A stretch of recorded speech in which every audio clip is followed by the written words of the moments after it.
Yo, what's going on, y'all? This your man Lyricist with the Lyricist podcast. Got some special guests with us today. Want to welcome my man Podcast back. What's up, Cash? What it do? What it do, man? It's my pleasure, man. All right, and we have our new guest on for today. Is Shaq? Well, Shaq'Khi, but we call him Shaq. So, what's up, Shaq? Yes. What's good, man? All right, y'all. So we got some topics today that we want to talk about. You know what? I'm gonna let Cash lead off with the first topic for today. What is on your mind, bro? What you got? First of all, let's go ahead and break down the latest release from our favorite artist, our favorite rapper. Our guy Aubrey Drake Graham. You know, me and Lyricist, this is our guy. We debate this guy often. I'm joking, by the way, guys, but nah. Let's talk about Drake's latest release, man. The 6 tracks that he dropped on Scary Hours. I believe he added it to the For All the Dogs. Mm-hmm. So it's kind of like a deluxe, but yeah, I would say it's a deluxe. I wish he would have just dropped it separately, but feel free. Let's dive in, man. What y'all think? All right, Shaq'Khi, what was your thoughts on it? It's the greatest album I ever heard in my existence, man. Super glazed. super glazed. But on the EP itself, like the 6 songs, it was on the first listen. There's a lot of shock value on it. There's a lot of like wow moments when it comes to the bars and like flows.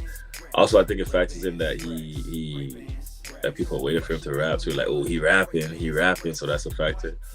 When it comes to the production, I there was great production. I love the loops. I love the samples. I love the drum patterns. It did get kind of repetitive because it was 6 in a row of that same sound. But overall, like, and the flow switches were minimal. He didn't switch his flow too many times. But overall, I think it was a very, very enjoyable listen. It was solid, and he was rapping his ass off for real. And the production is crazy. Like, you can't go wrong with Alchemist and Conductor for real, man. So I liked it. I really liked it, man. I don't know if y'all gonna give me a rating. I gotta Yeah, give it. For that project itself, I'll give it a 8.8 out of 10. All right. For the 6 songs or so. Yeah. Just judging by look on Cash's face, he can't wait to give it a 10 out of 10. Go ahead, Cash. Well, this the thing. It's no misses. It's 6 songs of him rapping. Like the Drake critics, their biggest critique is he don't rap enough. They want him to rap, and he did that. Not only did he rapped about the things that y'all want him to rap about. Also, he did his subtle, sneak disses that he often does. The little beefs that he has with the Kanye's and the Pusha T's. I caught all of it. Even the little some shots at Kendrick on the low. He rapped, man. Like, I feel like when Drake rap, he's one of the best. I've always said that. Rating, I just say he didn't miss. I think every song is good. All of them are good. Probably 9. Just that project, just the 6 songs that he just released. I give it like a 9, because he's rapping, man. Is it? And I tell people this, like, I can't change how I rate it For All the Dogs. I can't change that rating. This right, and like for me, like this project is separate from that. Like, I like the production. I like the direction of it is actually for 6 songs for it to be more cohesive than the album that has 20 plus songs on it. That's crazy to me. But this 6 songs, he had an actual direction and sound like, okay, this is what I was talking about when I gave For All the Dogs that rating. It's like, it just seemed like he had no direction. So for him to admit that I didn't even try on that last one, I appreciate that. So listening to how he delivered it, you know what? I did originally give it a 6.5. I'm gonna bump it up to a 7 because he was spitting. He was, talking his shit per usual. Yeah, it seemed like this go round is more gangster talk shit, but that's a whole nother conversation. But overall, let's dive into it, man. We ain't here to miss words. You don't no. I mean, so we go. I'm gonna finish my review and then we can nitpick the shit out of it if we want to. But I do appreciate the fact that he did come full circle. I predicted that he was gonna come full circle after seeing all those reviews. So production wise, lyrically, it was sometimes where I felt like he was over rapping. So, other than that, it was a 7 out of 10 for me. So, yeah, do y'all think Drake be sliding our TikTok on a burner account? I'm sure he does. I'm absolutely sure he does. Bro. Like, he's on TikTok. He's on TikTok. Bro. You know, you see where he posted LC. I think that's her name, LC. She do music reviews on his story, and she just I follow her on TikTok. Like, she's not huge, but she on TikTok. Because he definitely just started her review, and she's like, "Hey, thank you, LC." Even though she gave for all the dogs like I can't remember. She said it was low though. Yeah. She didn't say it. I mean, I think he peaked all of that shit, dude. I mean, like, from TikTok, because he seemed like the person that scours the internet for reviews. And, Kash may not like this comparison, but he's a lot more like Eminem than what you think. He pays attention. He looks for that shit. And he has a response. But whether you like to believe it or not, I actually like Eminem. I just don't think Eminem's the greatest of all time. But I like Eminem.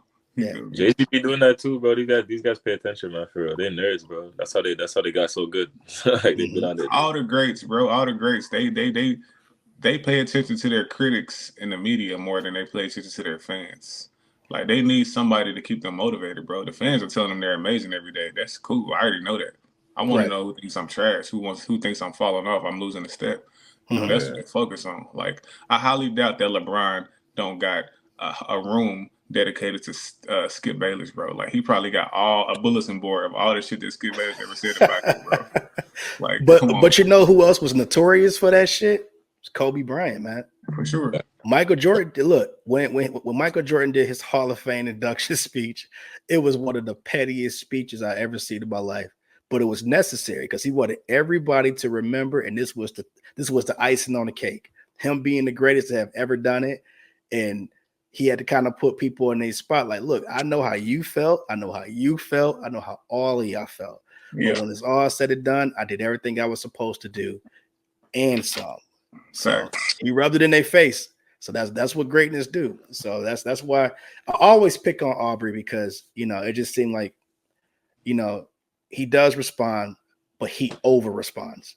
Sometimes, like, I'm like, look, dude, I fuck with Scary Hours, but stop throwing shots.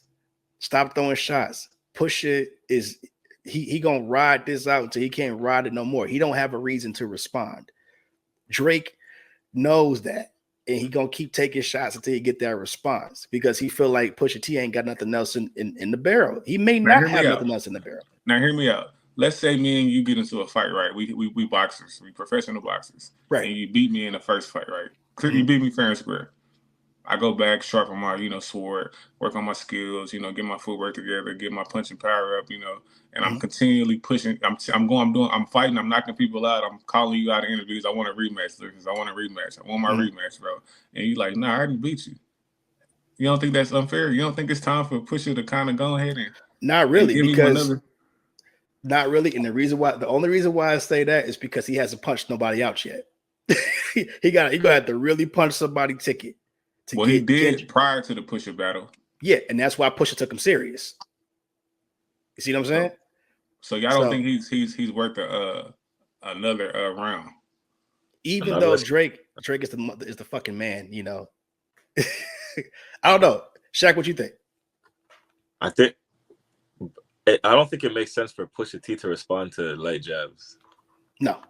Even if it's like a punch, like on one of the songs he said he's talking about old boy talking about tick tick something like he does it. That's a direct, but that's not a diss song. Mm-hmm. Like, so you gotta do a diss song. Dumpy Freestyle was a diss song, and Drake really like Pusha T on Infrared did what Drake did on this song on Scary. I can't remember what song it was on Scary Hours. I can't remember the name of it either. And then Drake came with Dumpy Freestyle, which is a full diss song. Pusha T don't gotta come with a Dumpy Freestyle to replace sponsors if you don't want to, because they already did their back and forth. Mm-hmm. I don't think and to go with Cash's analogy, I think if I was a fighter and I beat a dude, like I don't want to fight, nigga. I don't want to fight, bro. I just don't want to fight. I already beat you. Nigga. I know you want to fight, so you can maybe get your one up, but nah, nigga, I'm good. Like, so and that's the beauty of it. Oh, you scared? Like, nah, I'll still beat your ass. I just don't want to fight, nigga. I already beat you. I'm good. Like, and that's the beauty of it, because if it's not a mandatory, why fight? Yeah, exactly. Yeah, and I think think for Pusha T, he's at a disadvantage. Like it's easier for him to lose, and it don't make sense for him to take that risk. It's a bigger risk for him right now. Like exactly. I mean, even though it's like I didn't like the fact that he told a lie. He was pretty much saying that that he was going broke and all that other shit. This is weird. This dude getting sponsorships through the fucking through the roof. Not as much as Drake. I mean, Drake is the fucking man out here getting the sponsorships, and anybody want to touch Drake because what Drake touch is gold because he's that guy right now. Yeah. So I just didn't like the fact that he threw that line in there. It just seemed like it was made up. It was a reach, and he could do better than that. So, all right, before we move on, give me y'all best or favorite song off the latest, the Scary Hours. Ooh, I like the Shoe Fits is my favorite one. I think that's I like the Shoe Fits too. Yeah, y'all want to beat me so bad. I was gonna say the Shoe Fit, but since I don't want to be like y'all niggas, I'm gonna say Evil Ways, which features J. Cole. Be yourself, bro. If yourself has the same opinions as us. Yeah. So, I would say like with Evil Ways, I feel like J. Cole took a back seat. He didn't have to take that back seat, but I think he took a back seat. I got to call you out on your BS. Why do you feel like he take a back seat when he just probably gets out rapped? Like it happens sometimes. I don't think he was thoroughly out rapped. I'm not saying he was, but I'm saying why you think he took a back seat? What if Drake just rapped better that particular time? I just felt like he was like, you know what, I'm feeling the beat. I'm gonna just go ahead and coast on this one, and not go for the juggler. He don't feel the need to go for the juggler, in that situation. On that song, that particular production style, I don't think he had a snap. The other beat, the first person shooter, I would have went crazy on first person shooter because it's the motivation. It's I don't know. I mean, maybe Shaq can, help me break that down because it's something about hearing that production that kind of got me hyped. I feel that. Evil Ways wasn't. I didn't get that from Evil Ways. I feel you, but Evil Ways he could have still snapped though. I think Drake just had a better verse. I think. I don't. And it wasn't by a lot. It was not like it was by a lot. Like they both held their own, but I think Drake just had absolutely, yeah. Yeah, I think J. Cole definitely snap on that type of production before, like Snap and Drake Snap. I think J. Cole clearly got the best of Drake on first person shooter. I don't think that's debatable at all. Yeah. I think on Evil Ways, I think Drake edged him, but I don't think that's I don't think J. Cole. I don't think J. Cole let him edge him. I just think it happened. You feel me? I just think they were just rapping. I think they got another thing. I think it's more in the tuck. I think they got a lot of songs coming. Oh yeah. So we're gonna be having these debates for the next year about who had the best verse. Yeah. You make more than one song with an artist. So it's gonna go back and forth unless they just way better than you. You know what I mean? Yeah, facts. And they might still a worse rapper might still have a better verse on a certain song just because they just caught the vibe better than you on that song. You know what I mean? No, that's facts. I mean that's why it's like 2 Chainz and Lil Wayne. I think 2 Chainz has some spots on their newest album where he did better than Wayne. We go get there. We go get into that. But let's talk about the long-awaited, highly anticipated, highly decorated artist known as Andre 3000, 3 Stacks, Andre Benjamin, one of the greatest rappers of all time. Mm-hmm. Let's talk about you know what I'm saying. Let's talk about New Blue Sun. Before we get into New Blue Sun, let's talk about his comments in his interview where he spoke on him not basically being. I don't want to misquote him. Feel free to chime in and help me, but he was kind of along the way saying that he's not really inspired to rap. He don't have nothing to rap about. Yeah. And he wants to contribute to music, but not necessarily in the way of rapping. How do y'all feel about that before we actually talk about the product, the project that he dropped? I feel like he was saying he not necessarily wants to contribute to the music industry or the music game or whatever, but he just loves music himself and he wants to still continue making music, and just the way he is expressing that is through instrumentation and instruments. And I think it's something he found a bigger love for on The Love Below. And then I also think he just likes to create things. Like he's making clothes, hands-on stuff. So I can relate to that stuff. Like this hoodie, I made it. Like, this is from scratch. I also play instruments, so I feel it. I feel him. I just feel like he's not inspired to rap. Like a lot of artists will have dry spells, especially when you. I don't know what it's like to be like, all right, I had this whole career, especially in a duo, reached these fames of heights. I don't really like the game like that. I don't really do the rapper thing, smoke it in the studio and stuff. Like I always been detached from that, and then you get to a point where it's like, yeah, I got a son, I got kids. Like I still love music. I just like instruments right now. And it's more of a challenge for me too than rapping, because rapping is easy to him. He wants a challenge, man. We men, we like, you need to challenge ourselves. So I feel like just being able to get to that level of instrumentation solo that was what he wanted to do. I do want to drop a rap album though. Yeah, I mean, I still foresee him dropping that rap album. He doesn't feel motivated to. So yeah, he's just connecting with his natural motivation. That's just one thing about Andre. He has always done things that he's been inspired to do. So, that's what brought along the Love Below. Everybody expected for that to be a rap album, but it really wasn't. So it's just like he's just moved by, personal motivation, not outward or existential like circumstances. So he does what he wants to do. So that's one thing I respect about him. I don't think it takes away from his ability to create. And, it's like at this present moment, he just don't feel like he have anything to share as far as an MC, as far as being a rapper. He has nothing to share. So that's why he was like, you know what? It's still music. It's still something that I want to do. It's still something that I feel passionate about. So let me go ahead and focus on, dropping, this music from a place where I feel motivated. So I have no beef with that whatsoever. Okay, I'm gonna answer this two ways. Okay, the logical me feels like, yeah, he's done enough. He doesn't have to continue to make rap music, and he has the right to do what he wants to do. I do get it. He's under 3,000. He's contributed to one of the greatest duos in hip hop history. So if this is really where the wind blew him, quote unquote. I mean, that's literally one of the titles of one of his songs. Then so be it. I'm here for it. But the asshole me says, nah, nigga, you scared. Like, you're afraid to fail. You are scared of failure, and your insecurities are glaring. You don't want to step up to the plate and produce a rap album by yourself because you're not ready for the feedback, because it might be negative if you don't live up to the hype. And I lean towards that way, if I'm being honest with myself, But I don't have a beef with that. The only thing, yeah, I don't think he's afraid. I think this is just step one before, getting back into hip hop. He would be the only hip hop artist that I've ever seen in history.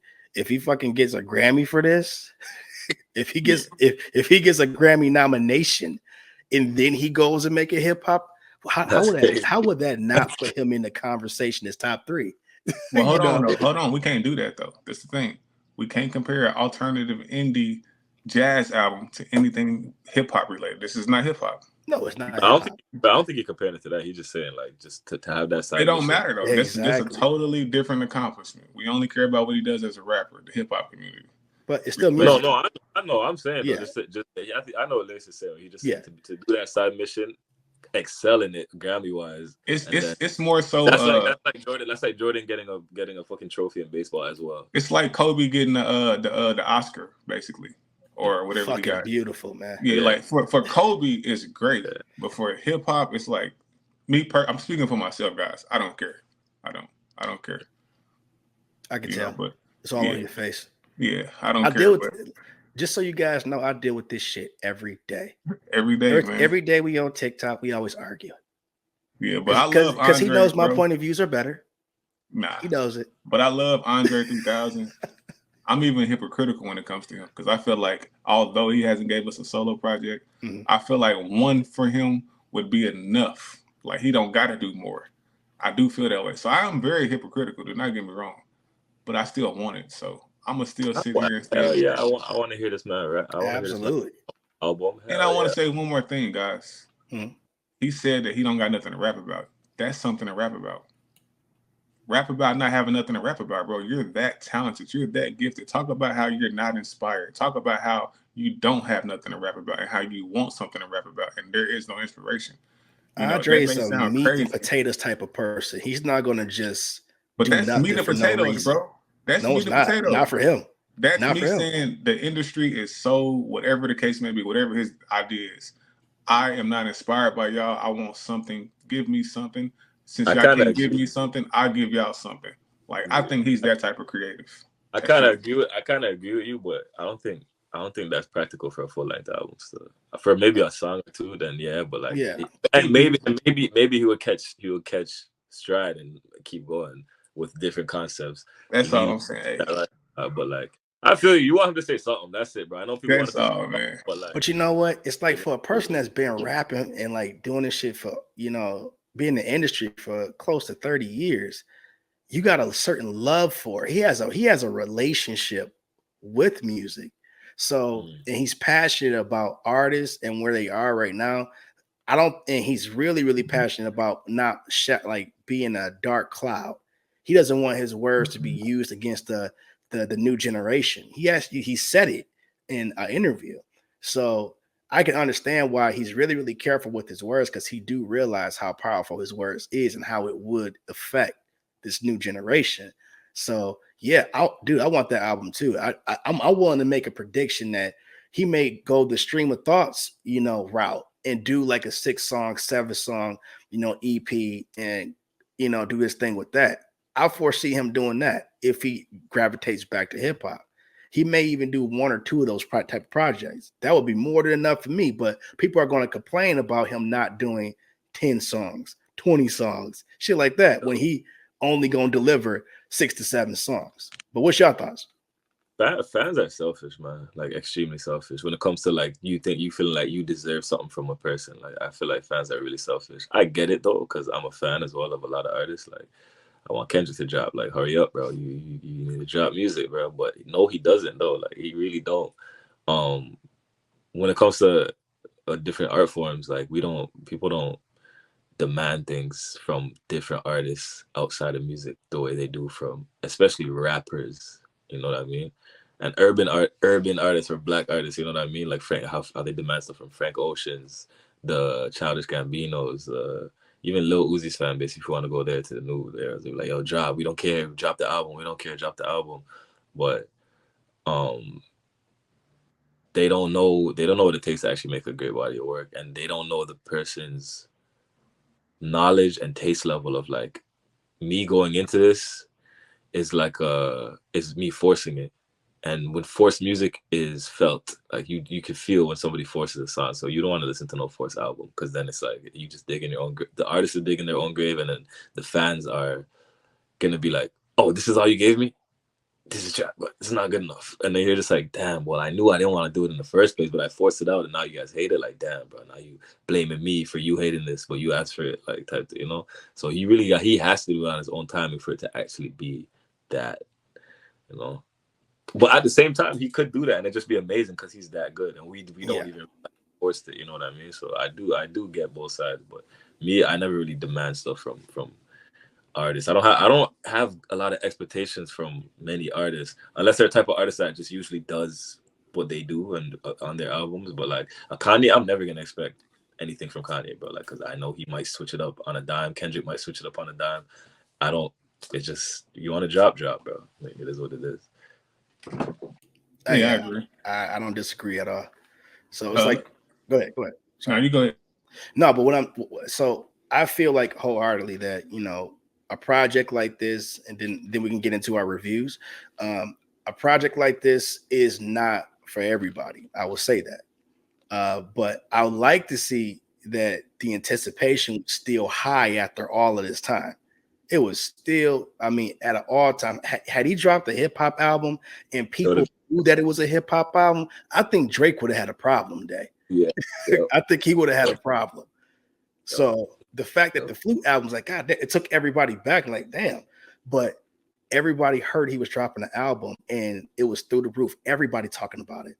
Everybody on TikTok, Twitter, you know, everywhere was talking about it. So it was highly anticipated, which makes me think that the anticipation is not gone at all. They still want that album. So when he do drop, it's going to be problematic for who drops around him around that time. So the anticipation is still there. I respect that the fans love him enough to do that. I read a lot of the comments that they, you know, damn near 1,700 comments. I'm going to post them, later. But it was all positive reviews, and people, imploring people to think outside the box and just don't be pigeonholed to one genre, But yeah, let's get into the reviews. I mean, I can talk about this all day, but let's start with.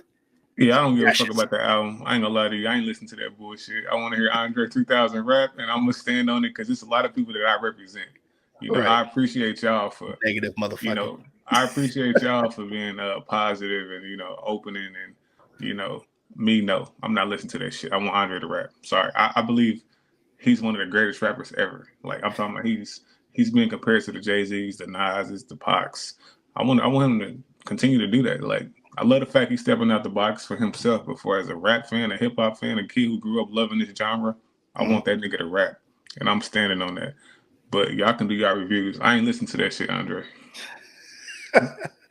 All right, Shaq is on you, bro. What's your thoughts? Yo, honestly, when Andre dropped Look Ma No Hands and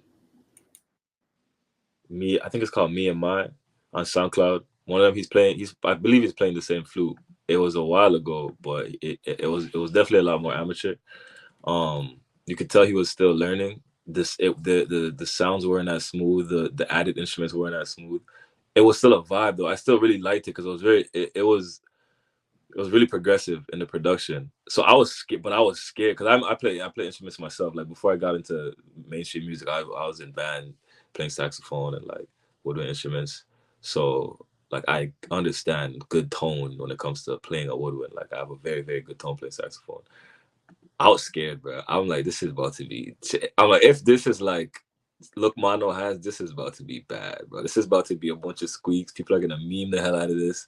It's gonna be bad. Even up to like right before it dropped, I told Kash, I'm like, bro, I think this might be, it might be mid, bro. But as soon as bro, I was dead ass, bro, because I'm like, if this sound like Look Ma No Hands, you could just tell he just started back then. I can't remember. I'm trying to find how many years ago that dropped, but as soon as that first song played, I was like, okay, the tone immediately. And I think if anyone presses play, immediately you're like, oh, this sounds good. Because it's a very, very nice tone on that first song. Yeah. It's beautiful. So I was like, yes. I was like, good. This is nice. The added ambiance of like nature sounds really good. The added instruments, everything. It just sounds good. It sounds good. Like, and I listen to a lot of frequency healing music, meditation music. I think last year, in my YouTube music recap, my most played songs, like the top 5 were from a meditation album because I was just listening to that for so long on the way to work every day type thing. So I do listen to this type of music. And Look Ma No Hands was 5 years ago, so it does seem like he had 5 years of practicing that flute on this album. It's amazing. It's actually amazing. It's actually amazing, an amazing album, man. Like I was very surprised. I was like, okay, good. Like it's good. It's very, very, very good. Like the composition is great. It's amazing. Like I give it a 9 out of 10 for real. It's amazing, man. I was so glad it wasn't bad. I'm like, that this shit is good. That's because it's glazing, bro. Like y'all niggas is really glazing this flute. That's crazy. You don't know instruments like, and mind you, I listen to Stevie Wonder's the journey through a Secret Life of Plants is my maybe top 3 Stevie album. It's all instruments. I love that album, bro. I always listen to that. I remember when I thought it was I can't remember. I watched the interview and one of the artists recommended it. They said that's one of their favorite. I'm like, oh yes, I got another Stevie album to listen to because it sounds in the Key of Life and then Talking Book and then that one is just. I thought he was gonna be singing and he didn't sing and I was like, damn, I was like, where's the lyrics, bro? But I kept listening and I was like, shit, this is fire, bro. Like the instrumentation on this is crazy. I listened to it a lot of times. Like I've listened to that album like 7 times and it's all instruments. I really like it. This is really good, bro. If you swap Andre 3000's name and put somebody else's there, then people will be like, oh yeah, this dude, yeah, he dope, man. He dope with the instruments and stuff. But it's good, man. It's amazing. It's actually so good, bro. What about you, man? And I don't think it's glazing. I mean, that's why I would say, and I'll stand by it. I listened to 40,000 plus hours of, meditation music. So if you're not big on, Zen or chakra based, resets or motivations or anything like. If you're not big on that type of stuff, this is not for you. But if you are big on it and you like that type of feel, zenning out and just meditating, then it's perfect for you. So I was surprised that he was able to connect with that. I mean, I listen to the stuff damn near daily. I start my day with the stuff. So to hear that he was damn near at a professional level, you know, with some of the best, I was shocked. Sonically is beautiful. It's great. It's actually so good. So my rating was a 9 out of 10 as well, because it's like, damn, like, dude, this is your first outing doing this, and you've really like you really done a masterful job at the shit. So, you know, master. And on top of that, like I play by ear. I play saxophone. I play by ear. I'm not good at reading sheet, but he freestyled this. That's is impressive. That's 12 minutes. Like, that is amazing, man. Yeah. Not written music. Like, this is an amazing album. And my screen's upside down, so you're doing thumbs up right now, bro. Much appreciated, bro. Thank you, bro. But my favorites on it are number 8, which I love that song. That song really reminds me of either Kwemina or ATLiens. I can't remember. And I remember him in the interview saying that the last song is reminiscent of him being in the dungeon where he said the floors were dirt and they used to record down there. And as soon as I heard it, I was like, this sounds like something from ATLiens or Kwemina. I couldn't remember. I like that song in general, even outside of the Outkast references. No, and then track 1 is my second favorite. Well, hold on, before y'all do that, I want to get into some of the name titles because they're very interesting.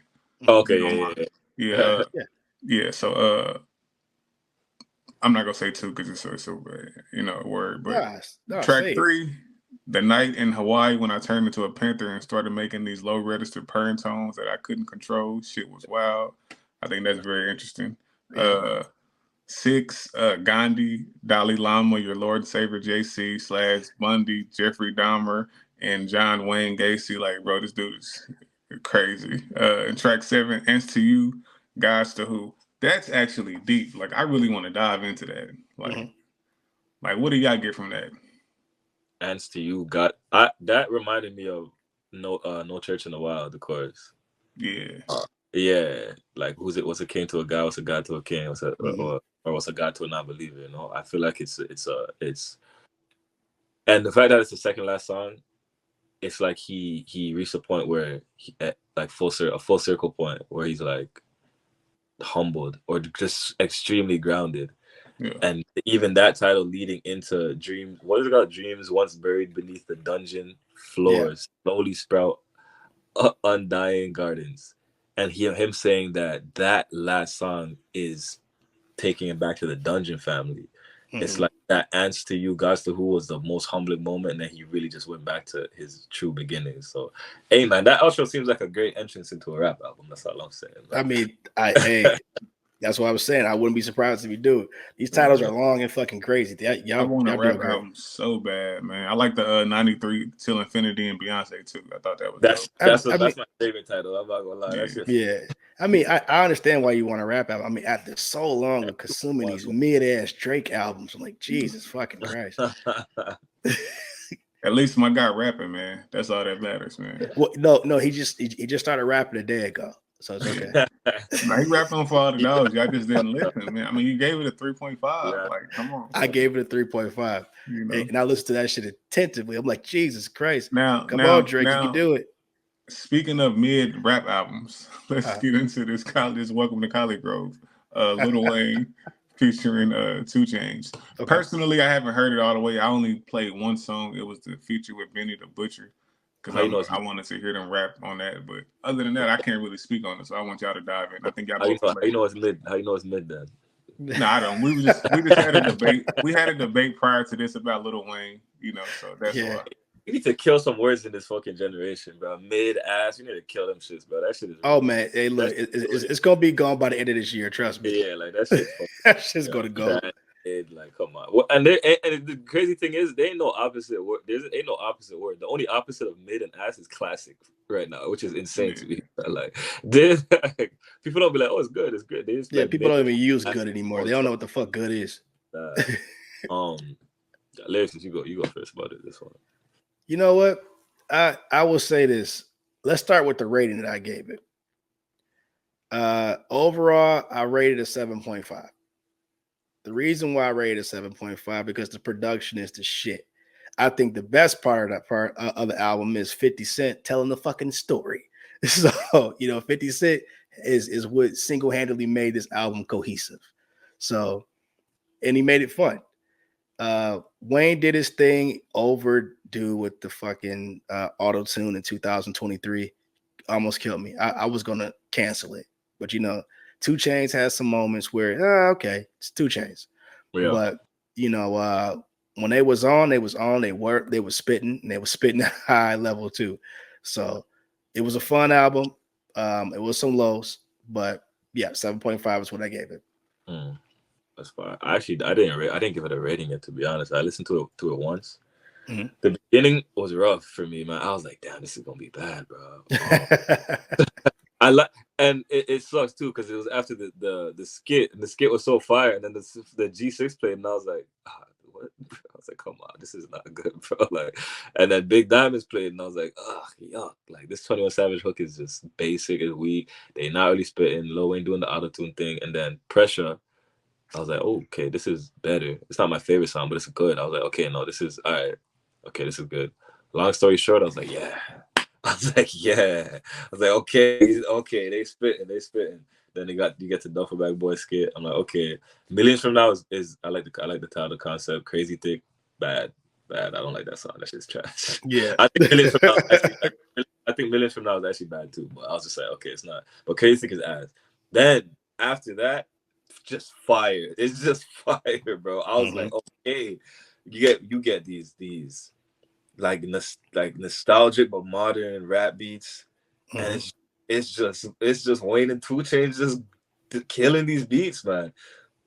Man, that Usher song really set the tone of the rest of the album, man. That shit is amazing. And it just kept getting better. I was like, yeah, this is great. There's a couple songs on the end half that I didn't like either. But yeah, there's a lot of songs that are really good. Like Can't Believe You. I don't know what the fuck Lil Wayne's doing with his flow. He like rapping off beat on purpose, or that shit was fire, man. I don't know. It was good, man. And he rapped without the auto-tune majority of this album, which I love when he does that, because I think that he destroys any song he goes on when he just if you have that auto-tune on, I think his verse is terrible no matter how much you spit. But it was good. I probably rated I'll say a 7 out of 10. Solid 7. Right. Solid 7. It's solid.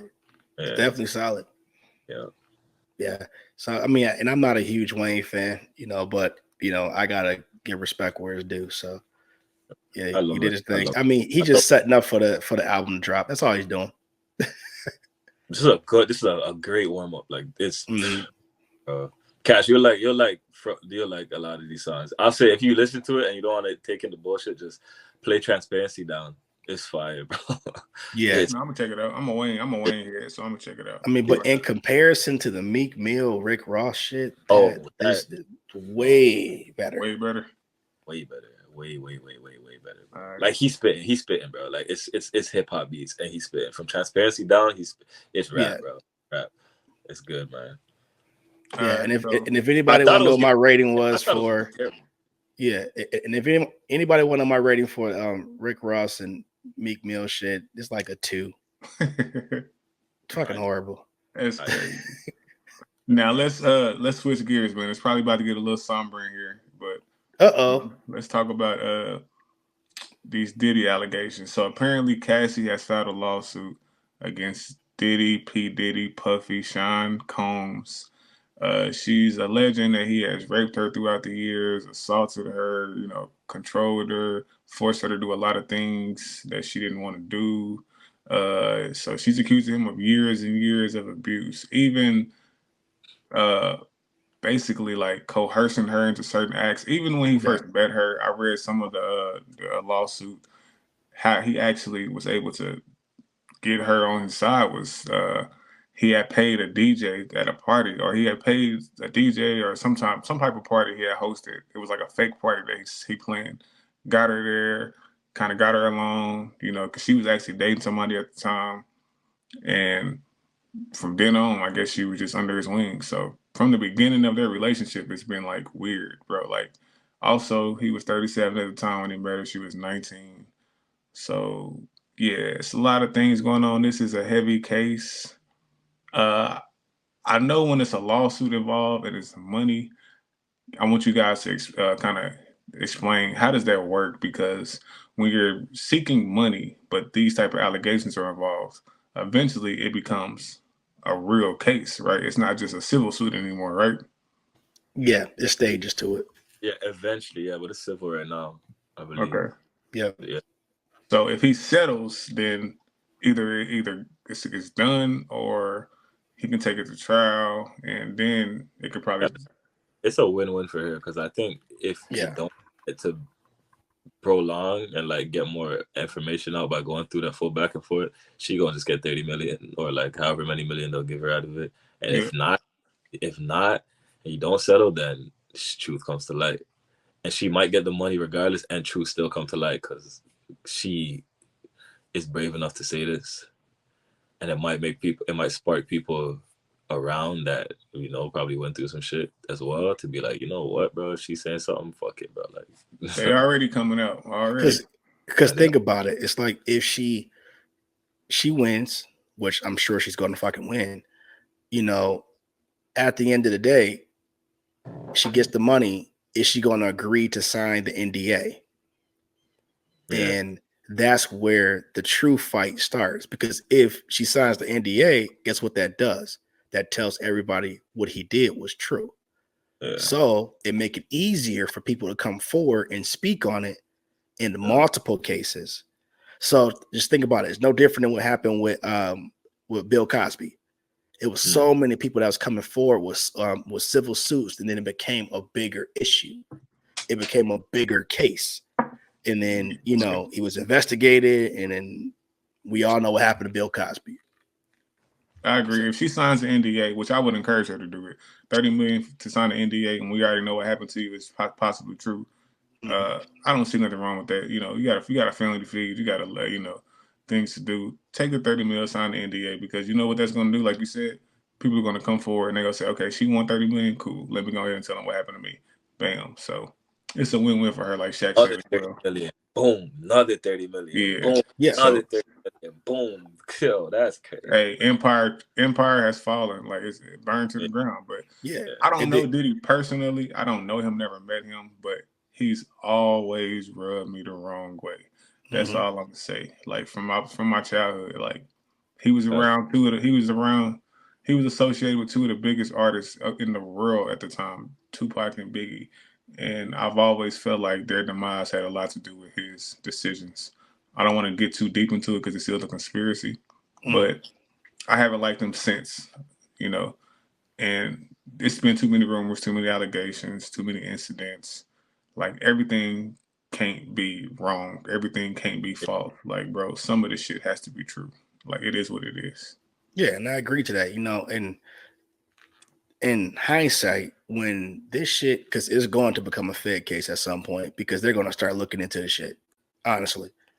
And they're going to start interviewing people, because they may have had complaints over the past 20 plus years. And then they're going to revisit those complaints and open up, the questions like, okay, so when did this happen? Do you have any proof of this? Blah, blah, blah.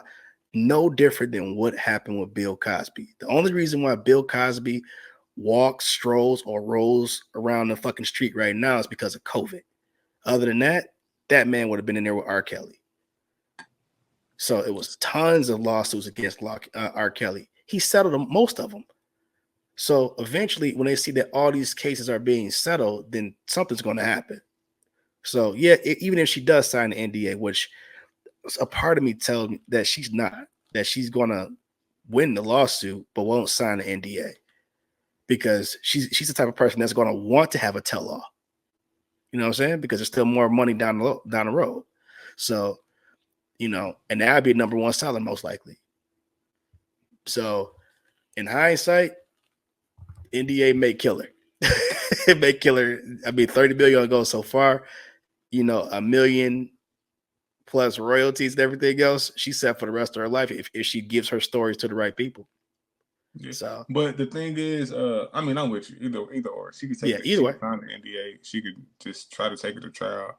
Diddy is powerful though. Diddy got money. Diddy got influence. Diddy got a lot of things. But that's the thing, man. Like I always say, the most cliche quotes, have always been the most truthful. Like, bro, what's done in the dark always comes to the light. It never fails. He had a great run. He dominated the 90s to the early 2000s, and he's still relevant as a businessman. Like Ciroc, what is he on? What's the network he on? Revolt. Like he's been dominant, bro. Like you've done. The album was so fire, bro. That's insane, bro. But I could not listen to that. I couldn't listen to it again, bro. You had your run, bro. But it's time. It's time. It's time to go ahead and pay for your sins. It's time. Oh yeah, that's what it's looking like. Time's up. I feel like I could feel like he felt it too, bro. Like, oh yeah, you change your name to Love, nigga, stop capping, bro. You dropped an album called Love. I believe in like people paying for their sins so much. Like I want the Diddy empire to burn to the point his kids are working 9 to 5s at fast food restaurants. Like they say the kids pay for their father's sins. It is what it is, bro. Like that's how bad it is, bro. Yeah. Like the people you've harmed and hurt, it gotta happen that way, man. I'm sorry. I'm not trying to come off as evil. I just think lessons have to be learned, and the things that he's done, bro. Like I've only read a few of the documents, and that's enough. And I know it's only going to get worse. You feel me? So it is what it is, bro. Like a lot of people have ate off of your success. A lot of people have, been able to live luxury because of you, but you've also hurt way more people along the way. And bro, I hope Cassie scorched earth. I'm not playing. I hope everybody that's ever been harmed, hurt, even the men, I think them niggas is some suckers for allowing another man to hurt them in any kind of way. I'm not gonna lie, but a lot of them were children. A lot of them were, in the unknown. They didn't know no better. Like the Usher situation. I don't want to dive into it because I don't know. It's still a conspiracy. But he was a kid when Diddy met him. He was a kid. You feel me? So those situations are sticky, but bro, I don't have nothing nice to say about that, man. I'm not gonna lie. Most people don't. Most people don't. Nope, I'm not gonna lie, man. Like, I'm younger too. I ain't grow up in the Tupac, like seeing Tupac and Biggie in real time at all, bro. But I still didn't fuck with Diddy. Just this vibe. I was just like, this nigga weird, bro. I was just I never wanted a motherfucking shiny suit, bro. Like never in my life. I ain't want through shits, bro. I was so thrown off by Diddy, like. I didn't. It's not too many bad boy artists that I like. Y'all probably think I'm trolling. I wasn't a Mary J. Blige fan, bro, because of that. I did not fuck with Bad Boy because of Diddy, bro. It was a dark cloud over their entire operation. I didn't start liking the Locks until they got to Rough Riders. You feel me? I didn't fuck with 112. I didn't fuck with Diddy and nothing he had going on, bro. I like Mace a lot, but I stayed away from Mace too because he was under Diddy's umbrella. I promise you. Maybe it was just my spirit, bro. That music always sounded like I was talking about earlier, like forced. You could tell when something's forced. That music always sounded forced to me, so I just never listened to it. I never listened to Biggie's album. I've never listened to a Biggie album talked about it. I'm not gonna lie. I never listened to Mace's stuff. I heard the singles and I'm like, this is cool, but like I tell this story all the time, bro. Yeah. I promise y'all. Yeah. I listened to Ready to Die and Life After Death when I turned 30 years old. I am 35 years old. The first time I listened to Ready to Die, Lyricist, and Life After Death, I was 13 years old. I never listened to that shit. I'm not gonna lie, I was that one dude that just like I just can't fuck with Big.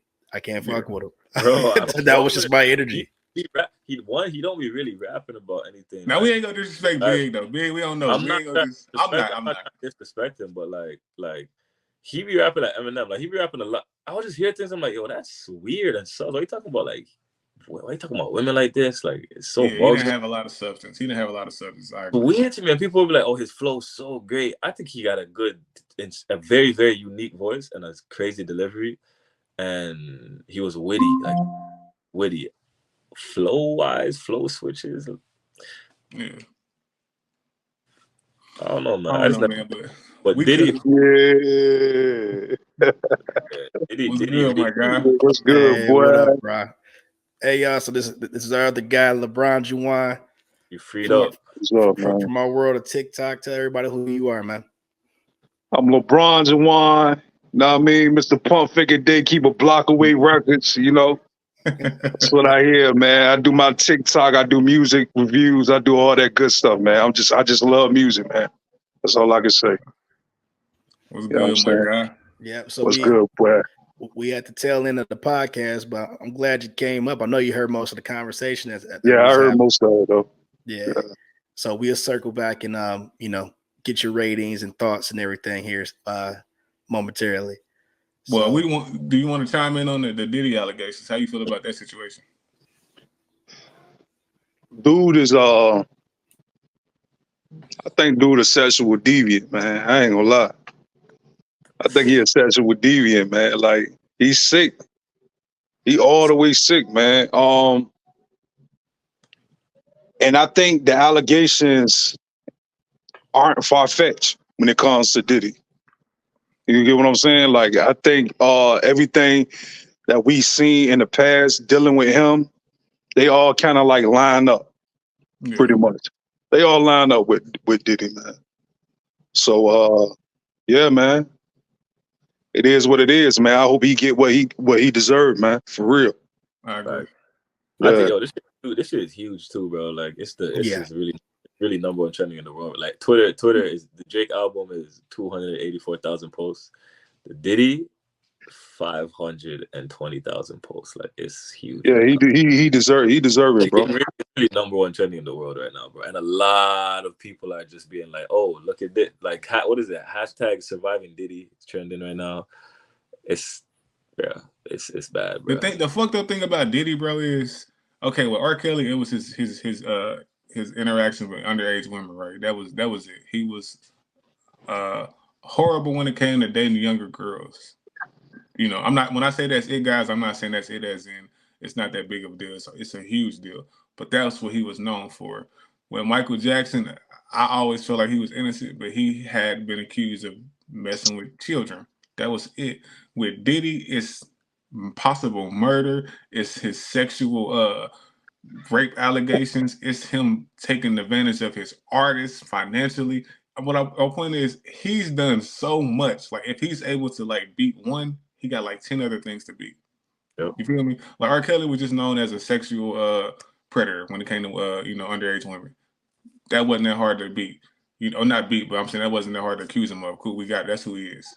With Diddy, bro, like, we gotta attack him as a person who takes advantage of artists. He's a predator in that aspect. He's a predator when it comes to women. When it comes to men, he's accused of being potentially linked to a lot of people who are prominent deaths. Like, it's just so much is what I'm saying. Like, the nigga's just a horrible person, bro.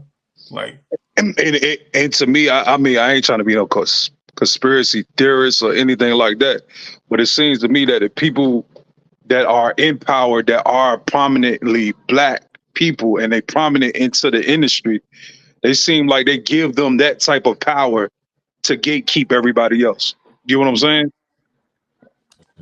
You know? Yeah. That's how I feel. It seemed like those characteristics ain't too far fetched for everybody in the industry that's a prominently Black person in the industry that runs things. You know what I mean? Yeah, I agree. But yeah, I'm personally go just say I hope he get what he deserves. It's unfortunate that Cassie had to go through that, and it's unfortunate also. I'm gonna say this too for Black people. It's unfortunate that a woman who is not really perceived as a Black woman and her husband had a lot to do with this. I'm pretty sure her Caucasian husband was basically the beginning of Diddy's downfall. Because us Black people, we would have never done this, bro. Yep. And that's horrible. Like, we have a horrible habit of protecting our successful people. And just because they're successful, bro, does not mean they're good. Like, we got to do better as people, bro. That's why R. Kelly was able to have his long run. That's why Cosby was able to have his long run. Like, we got to start tearing our people, the people who aren't, I've always said this. If you're not a part of the solution, you're a part of the problem. And these guys are problems. So what? They're successful. So what? They're cool. They got good clothes. They make money. So what? these guys are detriments to our communities, and we got to be the ones to say something, because it literally took Cassie, who actually left our community. If we've been honest, she actually left our community. She's not in our community anymore, and she's the one that's probably going to bring down Diddy. It's real, bro. That's the first thing I thought. I was like, yo, she definitely, if she's doing this right now, she's definitely having very, very, very, very deep conversations with her husband, bro. Like, and he's not tapped into the culture. For his perspective, is probably just like, what the fuck is going on? He's like, yo, this is not right, bro. It's not normal. I don't care how big this dude is. I don't care how powerful.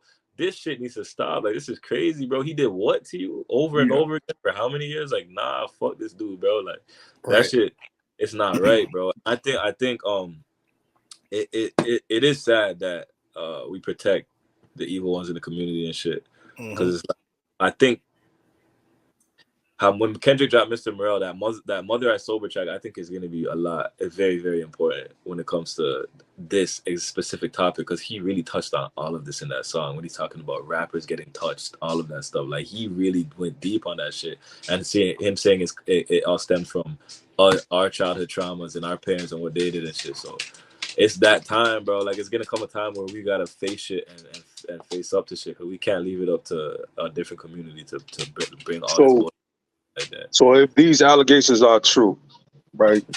This shit is true, bro. Fuck that nigga. You know, they could be true. But aren't these the same characteristics in history, period, though, of people that with high power? Harvey Weinstein. Yeah. Being the biggest. You know what I'm saying? Yeah. So it's that, and that's the problem. It's like, it takes somebody from a different community to help push somebody forward, because he had to live with her traumas. See, when you have a good partner and they see that you're still dealing with certain things, they're going to push you to get resolved. They're going to push for a resolution, and he has to deal with those traumas and everything, because who knows how many times she had trust issues? Who knows how many times she flinched when he reached to, embrace her?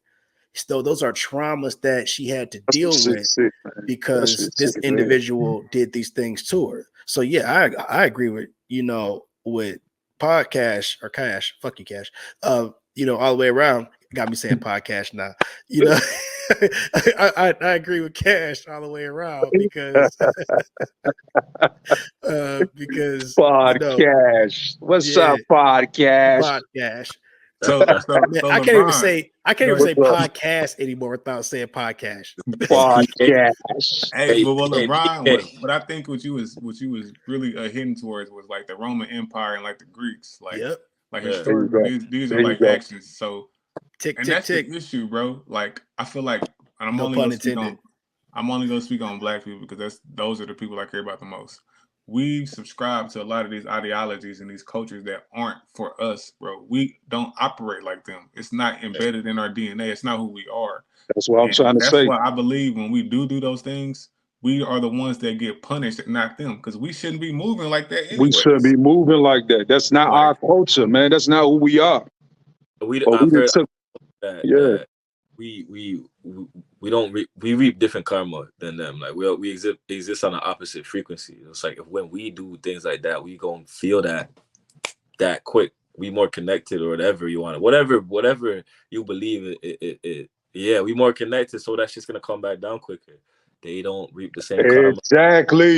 Exactly, bro. Hey, you hit it right on the head. This too heavy though. We gonna stop because this. We're about to Yeah, it's too heavy. But everybody cooking right now, but we gonna stop. We want this to be, we want our people to be. Hey, I'm gonna lead it back into that. I'm gonna say, we need to keep our energy right, our vibration frequency, and what I listen to Andre 3000. Yeah, literally, I was about to go back into that. So like, no, but on some real shit though, even in the music, bro, the hertz frequency the music is tuned to, even on the radio or whatever, I don't go too deep, is a certain frequency. 432 hertz is a healing frequency. And that's what the Andre 3000 tuned his album to, 432 hertz. So even when I listen to a bunch of trap music, like I have a Gunna playlist that's in 432 hertz because it's on YouTube Music, and people upload like certain trap songs in 432 hertz because it sits better on your energy. And I never realized, but Andre 3000 that album is in 432 hertz frequency, so it'll already feel good to you. What is Drake frequency? What is his on? That shit. That shit's on fried. That shit on goddamn Turn it off. negative 0 hertz. Hey, Kendrick Lamar shit is negative too, though. We doing that. Yeah. Anyway, but I do like he said. Andre 3000 said, y'all don't need a new rap album from me. Y'all need healing, and proceeded to give us 80 minutes of flutes tuned to 432 hertz frequency, bro. That shit real as fuck. Nah, that's fire. That's fire. I'm never listening, but that shit fire though. Yeah, I fuck with that shit stuff. Yeah, Drake Drake shit is on the same hertz as I'm Missing You and Mo Money. Hey, nah, that's childish. Hey, LeBron, while we here, me personally, lyricist, I don't like to have long, drawn out pods because they don't translate as well. This is good. I think we got a lot packed in, so I think we did. Got to wrap it up. Yeah, but LeBron, Brown got to give his ratings. Yeah. I don't even think we should do that. I think you should promote the playlist versus playlist. Yeah, we got a PvP league, man. Where we do a playlist versus playlist, man. You take your ear for music, and another person take their ear for music, and y'all go against each other, man. Y'all face each other, and who comes out on top is the person who feel like they got the better ear, that other people feel like got the better ear. And we really want to make this thing. We want to take this from TikTok and put it somewhere where, YouTube, Twitch, TV, we want to do this. We want to do this the right way. We want it to be big. It's going to be big, and that's what it is. Pretty much. Already big. We already have a community that's growing. Already. Right? We started about like 30 to 50 viewers, participants, and all included. And we're growing. Like season 2 will be kicking off soon. Right now we're in the finals. We have the final 3 contestants still battling. Today I think we're going to finish the last playoff battle, and then we'll have the final battle probably either tomorrow or sometime this weekend. But man, we got some heavy hitters too. A lot of people who are familiar with TikTok, some of y'all favorite TikTok content creators or in this league, bro. I think y'all should definitely tune in. Tune in for sure. It's dope for sure. But yeah, you can do the my bad lyricist. He can. No, you good, man. No, I appreciate that. He can do the album reviews, but he only listens to one album though. I know he only listens to one album. I only got a chance to listen to the Drake far. Yeah. So what's your thoughts on Drake? So give us your thoughts and then give us your rating. My previous thoughts on the for all my dogs, I had it like a 5.5 to a 6. Mm-hmm. With the songs he just added up there, I moved it to a 6.5 to a 7, man. I feel like those songs really are that impactful to move his whole entire album up to me. Sonically, I think he delivered sonically. I think the bars that he had in the songs was dope. I feel like he was really performing. He was really trying to prove people like, yo, I still got it. Y'all might be saying that I can't rap no more, whatever y'all try to accuse me of. But I'm gonna let you know right now, my pen's still strong. He delivered. He delivered. All the naysayers, everything we were saying, because I'm definitely one of those people that was like, yo, we want to hear you rap, bro. We don't want to hear you sing sing and do all that on every track, bro. We want to hear you rap. And that's what he did. I think he delivered, man, with this occlusion of this album that he called. What is it called again? Scary Hours 3. Scary Hours 3. I think he did also. So that by itself, I gave that between like a 8.5 to a 9. Yeah, that's cool. Yeah, man, this was a dope podcast. So I appreciate everybody. Yep. So I appreciate everybody for stopping by. Kash, Shaq, Bron. I appreciate everybody. So until the next pod, y'all have a good day. All right.